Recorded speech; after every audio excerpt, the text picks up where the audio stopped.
Monsieur Kalistalom, quand vous dites que vous étiez scrutateur et que vous avez filmé, vous avez la vidéo de ce qui s'est passé dans le bureau de vote. Mais un scrutateur rentre avec un PV signé.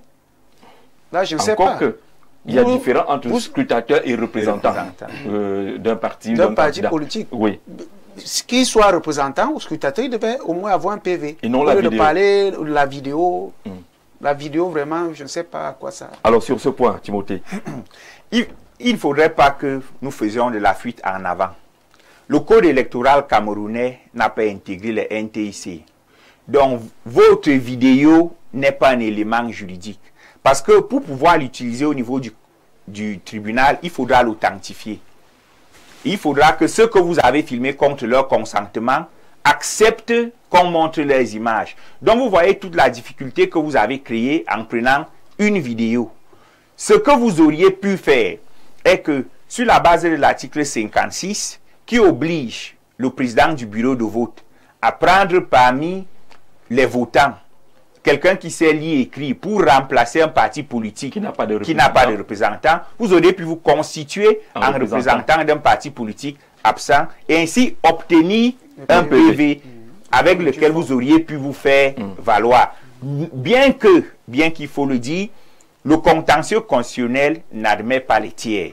Seuls les partis politiques ayant participé au processus électoral peuvent saisir le Conseil constitutionnel en contestation post-électorale. Justement, on a eu ce cas aujourd'hui au contentieux où, défaut de qualité, irrecevable. Parce que là aussi, il faut informer les gens. Le scrutateur n'a pas droit au PV. Calistalo, merci, qui précise lui-même. Peut-être qu'il répond à sa propre question. Parce que dans l'entendement, on fait une grosse confusion entre scrutateur et représentant. Bonsoir, le grand soir. Le manque d'intérêt, pour moi, vient du fait que la plupart des candidats, sachant bien qu'ils sont sans preuve, préfèrent jouer aux victimes et tentent de faire amende honorable en décrédibilisant le conseil ou en arguant.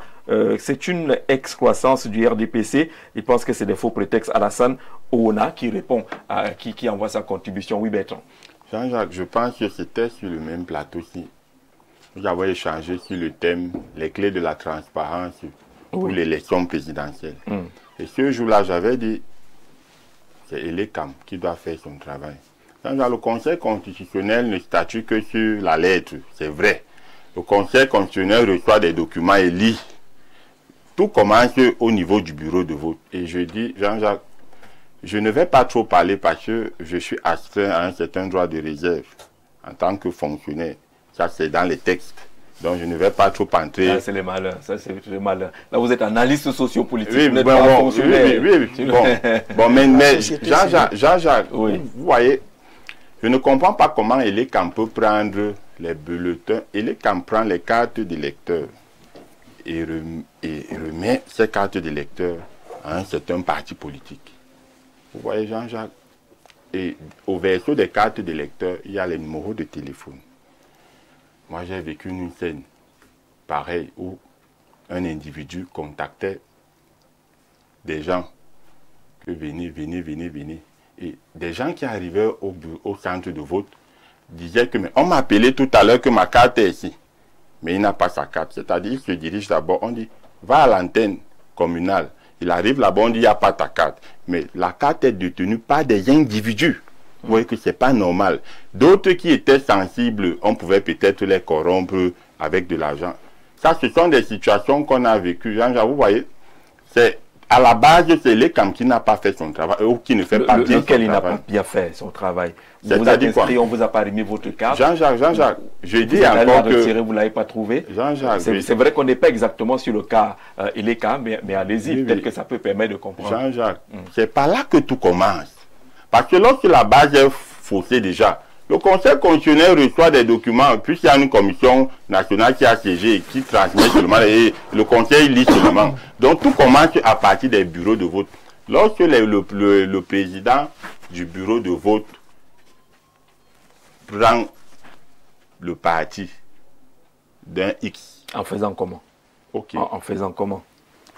Est-ce que vous connaissez ce qui se passe dans les bureaux de vote? Oui, moi j'étais dans un bureau de vote. Donc on n'a peut-être pas vécu la même expérience. Allez-y avec la vôtre. Ok, Jean-Jacques. Vous voyez, dans un bureau de vote, lorsque vous entrez pour voter, il y a la liste qui est d'abord affichée à l'entrée. Oui. il y a une autre liste à l'intérieur Oui. qui est détenue par le président du bureau de vote et un représentant de l'administration. L'administration, oui. Ok. Vous voyez un peu l'écart qu'il y a entre le président du bureau de vote et les scrutateurs, parce que le scrutateur n'est pas à côté. C'est quoi? Ça veut dire que vous étiez là où les gens étaient 10 mètres l'un de l'autre? Bon, c'est-à-dire quoi? Un exemple simple, Jean-Jacques. Me voici, je suis là. Oui. Et mon confrère qui est là, il est scrutateur. Rien ne le fixe sur le siège. Hein. Ok. Il peut se lever et suivre, même étant debout, l'évolution du produit. Oui, oui, il est scrutateur. Il y a un seul scrutateur. Il y a un seul dans chaque parti politique. Il y a un seul scrutateur. Représentant. Dans la loi dit qu'ils peuvent être deux. Ils peuvent être deux. Oui, il faut aussi le dire. Sauf que Jean-Jacques, lorsque le votant entre donc, qui contrôle si réellement c'est lui qui doit voter? C'est tout le monde qui est sur la table qui doit contrôler. Non, tout le monde n'est pas sur la table. Les tables ont été conçues de telle sorte que vous pouvez même demander à Simon Métégré. On était là. Jean-Jacques, sauf que où moi j'étais, les tables n'ont pas été conçues de telle sorte que les scrutateurs sont là.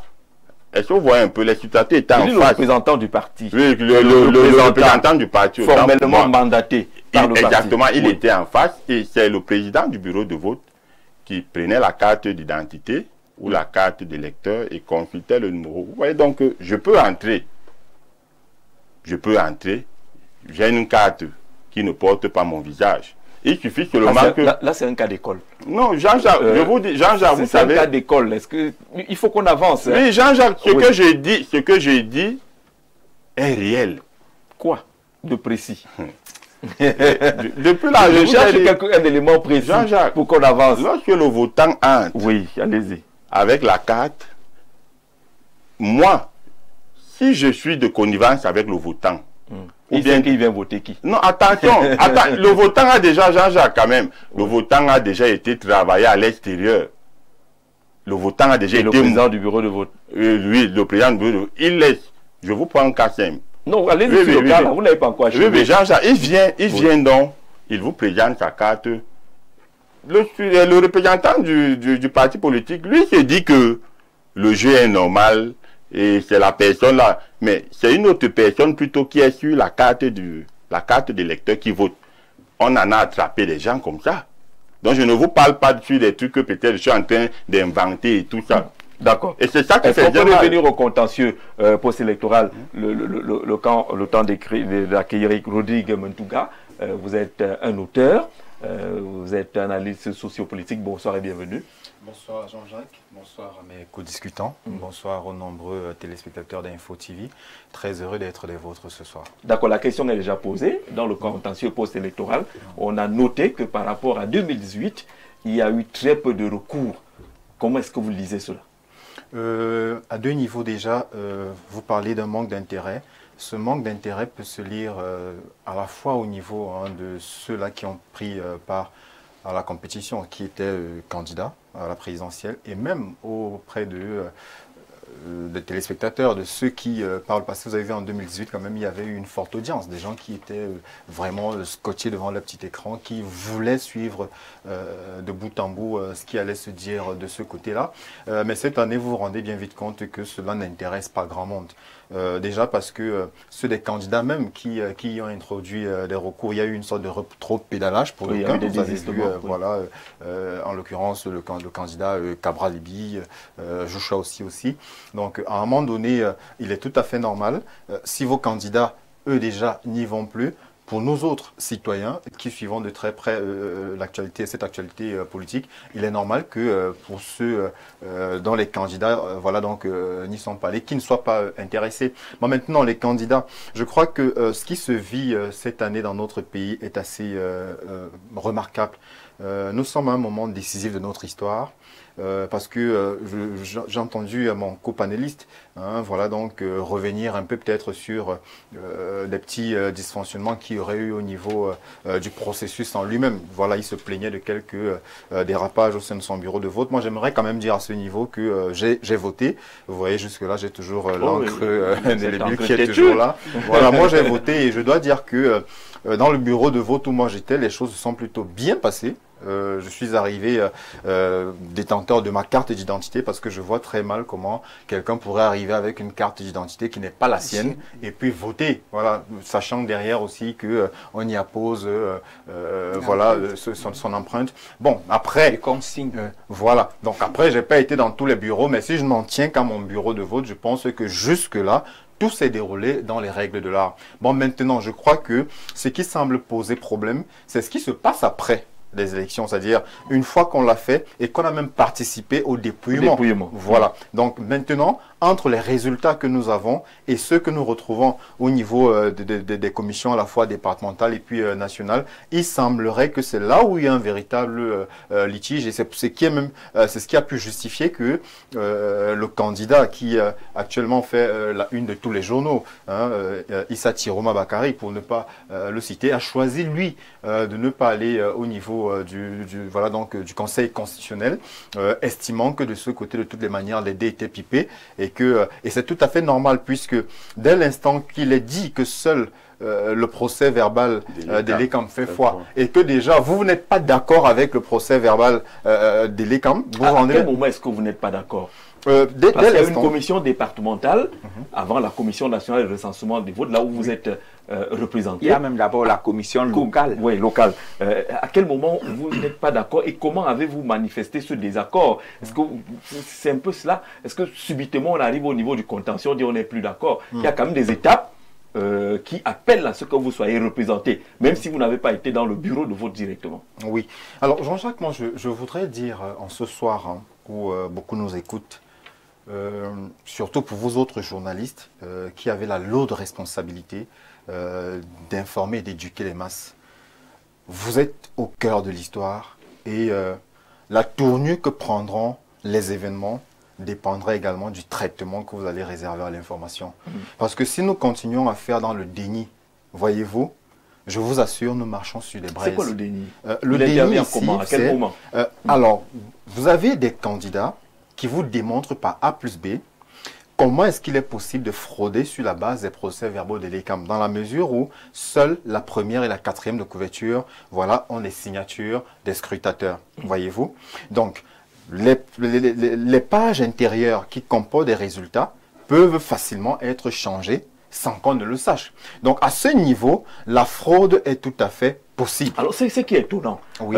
C'est qu'il y a eu une série de concertations entre les partis politiques et l'ECAM. Pourquoi est-ce que cet aspect n'a pas été souligné?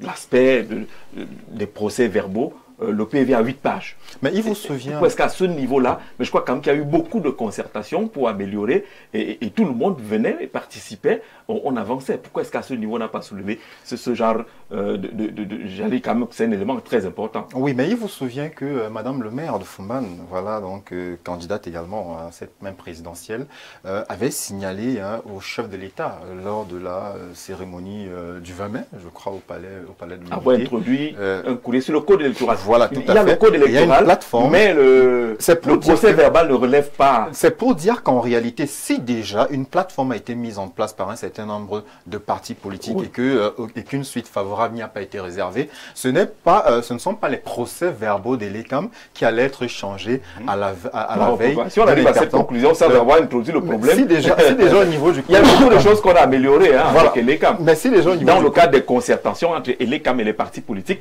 il y a eu beaucoup d'améliorations parce qu'il y a des choses qui relèvent de la compétence de l'ECAM. Ce n'est pas changer la loi que de dire qu'il faut qu'on signe sur toutes les pages. Et c'est pour ça que je vous dis en ce moment précis, il va bien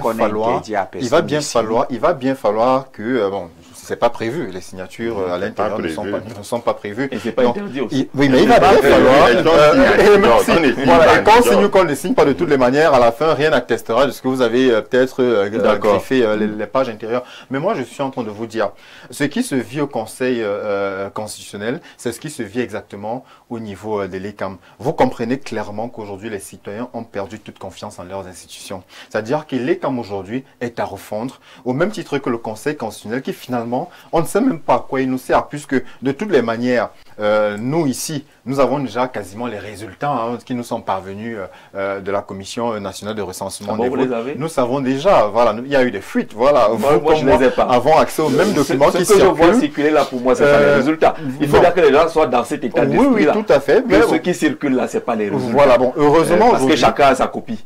Voilà, mais au moins, ces informations, nous les tenons de ceux qui ont pris part à cette commission nationale de recensement des votes. Ça voudrait dire, à un moment donné, il faudrait que nous partions du principe que dans ce pays, il va falloir une véritable refonte et même une refondation de nos institutions. Et l'ECAM est à refaire, le Conseil constitutionnel est à refaire. Et je vous dis, Monsieur Jean-Jacques Zeu, pour vous qui êtes journaliste, je vous dis en ce moment précis, voyez-vous, où nous sentons des tensions ci et là. Jusqu'ici, nous avions l'information de ce que demain les résultats seraient proclamés. Voilà, les résultats de cette présidentielle seraient proclamés. Mais nous avons encore appris. De qui toujours, si vous le souhaitez. C'est ça, toujours, voilà. Vous me direz encore. Nous sommes tombés là-dedans. Voilà, vous me direz encore des réseaux sociaux. Et là, on s'excuse auprès de nos téléspectateurs parce que de façon péremptoire, nous on annonçait également cette proclamation-là. Parce que vous êtes appuyé également, vous êtes appuyé quand même sur des documents authentiques qui circulent sur les réseaux sociaux. Non, il n'y a pas de documents authentiques. Non. Sur la toile. C'est pour cela que je fais un mea culpa, parce qu'on ne sait pas appuyer sur les documents authentiques. Voilà. Ceux qui nous sont présentés, voilà, donc sont comme des sources sûres qui n'ont pas été sûres. Anyway, voilà. S'il s'avère que ces résultats ont été recalés plutôt, voilà, donc à lundi. Non, ça n'a pas été recalé. Vraiment, ça a pu repousser entre guillemets. Maintenant, l'instance qui s'en occupe vous dit que c'est lundi. D'accord. Bon, mais c'est l'autorité. Voilà. Oui, la loi permet. Puisqu'ils avaient jeudi, vendredi ou lundi. C'est pour ça que moi je vous dis, si nous continuons à faire dans la fine bouche, à un moment donné, nous risquerons quelque part d'aggraver la situation. Je le dis pourquoi. C'est quoi je le dis pourquoi parce que à un moment donné, parce que ce que nous faisons, c'est-à-dire que les faits sont là, mais nous voulons les nier. C'est-à-dire nous avons tous eu une information, et même à l'international, parce que même jusque Jeune Afrique, même si vous allez s'il vous plaît, n'entrez pas dans voilà, c'est-à-dire que même à l'international, pour ne citer que cet organe de presse, même à l'international, nous avons eu les mêmes informations. Mais à l'instant, c'est tout à l'heure que moi j'apprenais que finalement, la proclamation... Il faut avoir l'honnêteté de dire qu'on n'a pas été intelligent. C'est d'aller chercher la bonne source. Voilà. Peut-être. Vous ne nous en voudrez non plus. Le Conseil constitutionnel a une cellule de communication. Je vous en veux. Non, mais vous ne nous en voudrez non plus de nous appuyer. Vous ne nous en voudrez non plus. Jusqu'à présent, moi, tant que je n'ai pas vu de communiquer, d'accord. Si vous pouvez permettre tout ce que nous avons aujourd'hui comme document qui semble authentique, c'est qu'il y a eu une demande de réservation de salle pour lundi. Bon, j'espère après que lundi, vous ne viendrez pas nous dire que finalement le document en question aussi n'était pas authentique. Mais la vérité, elle est simple. Je pense que nos services de renseignement ont eu vent certainement de ce qui se prépare ci et là. Vous et moi avons suivi la sortie du candidat Tiroma tout à l'heure. Et je vous dis encore, nous avons vu encore des documents du ministre du Commerce circuler qui appelait justement le DGSN, voilà, donc à prêter attention au mouvement qui se préparait du côté d'Awa Escalier, du côté de Nkwaban. Vous avez vu la note encore du ministre de l'Enseignement supérieur qui demandait, voilà, ce qu'il y a suspension des cours du côté de Garoua. Ça voudrait dire clairement que de ce côté-là, c'est-à-dire qu'en sourdine, il y a des choses qui se préparent. On a vu des banderoles sortir. Moi, je me suis même demandé, s'il vous plaît, c'est-à-dire, on a vu des banderoles sortir. On a vu des personnes revendiquant, avant la proclamation des résultats, revendiquant déjà la victoire de leur candidat. Et je me suis juste posé la question, mais à quel moment ont-ils tiré ces banderoles? Et comment se fait-il que nos services de renseignement n'aient pas eu cette information? Mais je suis certain de ce que l'annonce de ce que les résultats seront plutôt proclamés lundi part de ce que quelque part, en fait j'ai envie de dire en un mot, Yaoundé recule. Yaoundé recule parce qu'ils ont fini par comprendre que la menace est grave. Et la seule possibilité pour que nous sortions de cette crise qui se dessine, je vous assure, ce sera de tenir un discours de vérité. C'est pour cela que je vous le dis, si nous voulons continuer à faire dans la démagogie comme nous le faisons, c'est comme cela que ça a commencé dans le Nozo. On a mis je vais te stopper là-dessus parce que la notion de vérité, je ne sais pas à qui vous l'attribuez. Alors, je parle du verdict des unes. Alors, quand je parle de la justement, attendez le verdict des unes. Voilà. Attendons le verdict des unes. Ça vaut pour les deux parties, ça vaut pour tous les candidats. On est d'accord là-dessus. Voilà. Mais au moins, il faut dire aux Camerounais que la paix, elle est sacrée. Ce n'est pas, elle ne profite pas seulement à toi ou à moi. Non, elle nous profite de tous, la paix. Et que le respect des institutions, elle est fondamentale. Et l'une de ces institutions, c'est le Conseil constitutionnel. Et j'ai entendu aussi dire qu'il y a une sorte de rupture de confiance entre les candidats et le Conseil constitutionnel. Ce n'est pas ma lecture. Voilà. Moi, c'est ma lecture. La lecture de...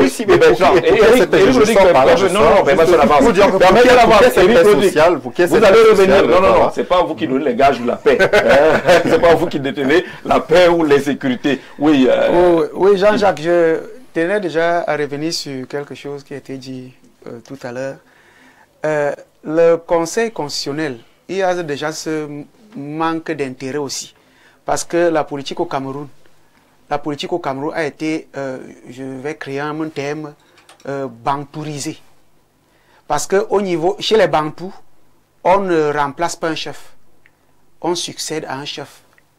Et ne perdons pas de vue que tous les Camerounais sont en majorité Bantou. Et cela fait en sorte que tant que le président est encore là, le père est encore là. Il faut, comme pour les Bantous, c'est le chef de tous les chefs. Il faut l'accompagner jusqu'à ce qu'il y ait succession. Et cela fait que il y a aussi la technique de l'opposition de vouloir renverser le père. Parce qu'on ne peut pas renverser un père en entrant dans le mensonge et les manipulations. On renverse le père en entrant dans la vérité et en disant la vérité aux gens. Bien que le père ait élevé des petits serpents qui vont devoir l'avaler, qui cherchent à l'avaler aujourd'hui, devenu grand. Puisque le père même a élevé des gars qui connaissent comment le père fonctionne, qui connaissent les couloirs du père à la maison, qui connaissent comment est-ce que, suis mon regard, 2 enfants élevés dans la maison du père se sont retrouvés et ont décidé de combattre le père avec les moyens du père. Donc ça fait en sorte que, au vu de tout ça, parce que personne n'est dupe, nous sommes Camerounais, nous connaissons toutes les tendances, nous connaissons tous, sauf que nous n'avons pas l'autorité de les divulguer ou bien de les balancer dehors, mais nous connaissons tous les tendances. Et nous devons attendre que le conseil, l'institution chargée de dire les résultats le fasse pour que nous puissions entrer dans les divagations et autres. Il faut rester concentré. Et nous avons, j'ai inventé un terme tout à l'heure, nous avons bantourisé la politique au Cameroun. Alors supportons, le vin est tiré, buvons-le. D'accord. Bonsoir Jean-Jacques, finalement, ce que certains de tes collègues annoncent par rapport aux résultats, c'est pour lundi, comme il dit, ou bien demain, pas comme de Bafoussam. Comme on l'a dit, ce qu'on a comme information aujourd'hui, c'est que le Conseil constitutionnel a réservé la salle pour lundi et qu'il n'y a eu aucune communication annonçant une proclamation des résultats, aucune communication officielle venant du Conseil constitutionnel pour demain. Donc, très rapidement, on peut s'imaginer que la salle qui est réservée est consacrée à cette proclamation des résultats. Je lis un ou deux messages, vous l'avez réagi. Le journal de 17h de ce jour nous fait savoir que le président du Conseil constitutionnel a prescrit que le résultat du vote, c'est le lundi 27 octobre. Victor depuis le quartier Niala, Kambo à Douala. Voilà, je crois qu'on est sur la même longueur d'onde là-dessus. Je suis Ekwala de Yaoundé. Mes frères, vous croyez que je vous nomme pour faire un travail, vous arrivez quand même à faire le compte. Aucun parti d'opposition ne peut gagner les élections dans ces conditions. Voilà, il n'a pas signé, mais il est de ceux qui pensent que parce que le président de la République a nommé les responsables du côté d'Elections Cameroun ou du Conseil constitutionnel, personne d'autre ne peut gagner l'élection. Il y a un manque d'intérêt vis-à-vis du contentieux parce que chacun des candidats est conscient de son classement. Si je peux m'exprimer ainsi, il n'y a pas d'intérêt à aller se plaindre, sachant que les urnes ont parlé. Coach Mohamedou du côté de Mbalmayo, merci à vous, bonsoir. Il faut faire confiance au monsieur qui t'a dit que les résultats sont disponibles car ça vient. Non, je ne cite pas les confrères, je ne sais pas comment ils font pour avoir les résultats, mais sachez que ce que nos confrères publient, qui sont devenus influenceurs, publient, à nous aussi on a ça. Mais avons-nous la qualité pour publier? Vous comprendrez pourquoi nous on ne les publie pas, parce qu'on attend également que l'instance a grillé puisse le faire. Bonsoir. Lors de la tenue du Conseil constitutionnel de 2018, les avocats du MRC avaient dénoncé le fait que les 2 pages intérieures du procès verbal n'étaient pas signées et que des fraudes massives en ont découlé. Les mêmes manquements ont été observés en 2025 et plusieurs responsables des partis politiques ont eu à s'en plaindre sans que ça n'émeuve les gens de l'ECAM et les autres gens. C'est pour cela que nous parlions de ces concertations. Qu'est-ce qu'ils se disent? Qu'est-ce qu'ils se disent pendant ces concertations-là? Alors ça devient un peu long. Vos invités sur le plateau expliquent avec assurance la science électorale, mais ils semblent oublier que le peuple n'est pas naïf. Ils affirment qu'il n'existe aucune preuve de fraude massive. Pourtant, personne n'ose poser les vraies questions. Je ne crois pas que quelqu'un a affirmé qu'il n'y a pas de personne à affirmer. Comment peut-on expliquer les résultats à 100% dans certains bureaux de vote du sud-ouest et du nord-ouest, même lorsqu'on peut manipuler les résultats au minimum et un minimum de cohérence s'impose. Alors, pour ce cas particulier, s'il n'y a que 5 votants dans un bureau de vote, parce que tout le monde a eu peur d'aller voter, et il y a eu 5, ils ont voté Jean-Jacques Zé, ça fait 100%. Peut-être que c'est cette notion que les gens ne comprennent pas. Voilà, c'est 100% des suffrages valablement exprimés. Oui, Jean-Jacques, hormis le manque de confiance que j'ai simulé tout à l'heure, là, je vais tirer sur les partis politiques de l'opposition. D'abord, vous êtes bien armé pour ça? Oui, Jean-Jacques, je vais tirer. Permettez-moi de tirer, Jean-Jacques. Certains partis ont abandonné les élections. Jean-Jacques, je vais vous dire, tous les partis politiques n'avaient pas de représentants dans les bureaux de vote. Donc, aller au Conseil constitutionnel, parfois, quand tu n'as pas les preuves, ça ne vaut pas la peine. Parce que tu ne peux pas aller quelque part si tu n'as pas les preuves palpables. Il y en a même qui n'étaient pas dans les commissions départementales. Oui. J'ai un ami, Jean-Jacques, qui est dans le SDF. Il devait aller à Ezeka. Il était appelé pour représenter le SDF à la commission départementale là-bas. Il n'est pas parti parce qu'il n'avait pas l'argent de transport. Est-ce que vous voyez un peu, Jean-Jacques? Il n'avait pas l'argent de transport. Il n'a pas eu l'argent de commission départementale, c'est 58 départements, dont mobiliser 58 personnes. Il n'a pas un candidat sérieux à une élection présidentielle. Il n'est pas parti. Il est resté à Yaoundé.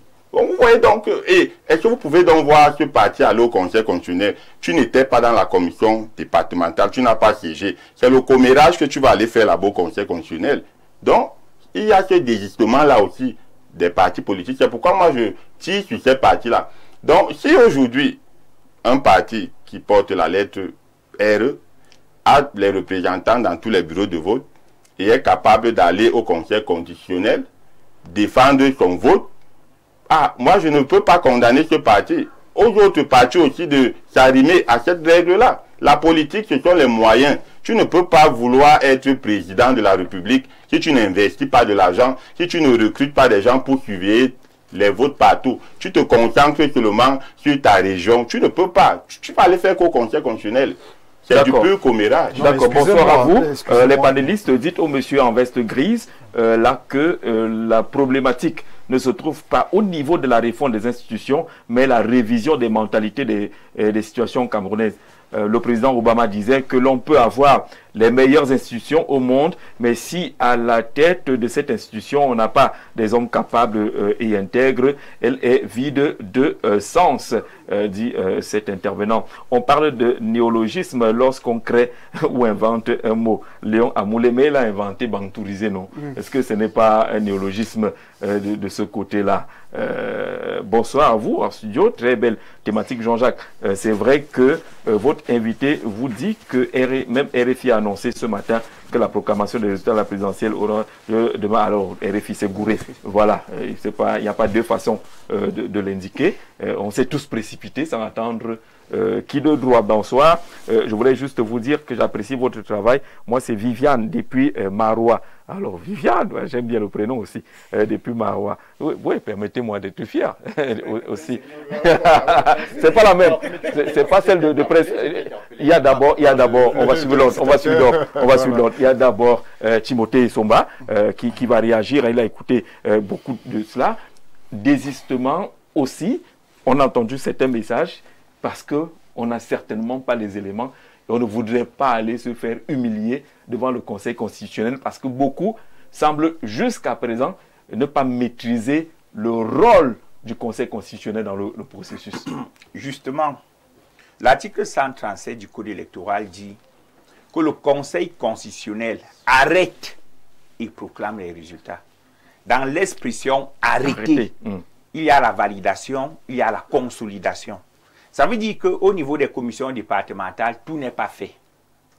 Et il faut faire très attention au discours qui tend à affubler l'ECAM ou alors à coller une présomption de fraude à l'ECAM.